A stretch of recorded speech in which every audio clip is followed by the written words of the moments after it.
આવેલા મહેમાનો અને મારા વહાલા ગુરુજીઓ અને ભાઈઓ અને બહેનો, 15મી ઓગસ્ટની સૌને શુભકામના। આજે હું તિરંગા વિશે રજૂ કરીશ, તો તમે બધા ધ્યાનથી સાંભળો એવી મારી નમ્ર વિનંતી। તિરંગો આપણો રાષ્ટ્રીય ધ્વજ છે।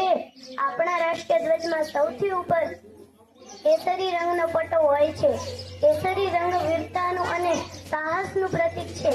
તે આપણને દેશ માટે બલિદાન આપવાની પ્રેરણા આપે છે। વચમાં સફેદ રંગનો પટ્ટો છે, તે શાંતિનું પ્રતીક છે। સૌથી નીચે લીલા રંગનો પટ્ટો છે, તે દેશની આઝાદીનું, સમૃદ્ધિ અને મંગળ શુભનું પ્રતીક છે। આપણા રાષ્ટ્રીય ધ્વજની વચ્ચે એક ચક્ર છે, તેને અશોક ચક્ર કહે છે। તે બધા ધર્મોને પ્રેમનો આદર રાખવાનું સૂચવે છે અને આગળ વધવાની પ્રેરણા આપે છે।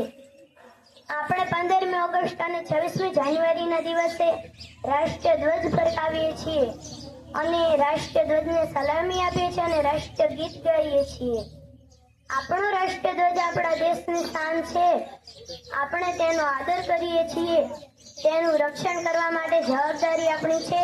વિજય વિશ્વ તિરંગા પ્યારા ઝંડા ઊંચા રહે। અમારી જય હિન્દ જય। ખૂબ ખૂબ ધન્યવાદ અનન્યા તમારો કે તમે રાષ્ટ્ર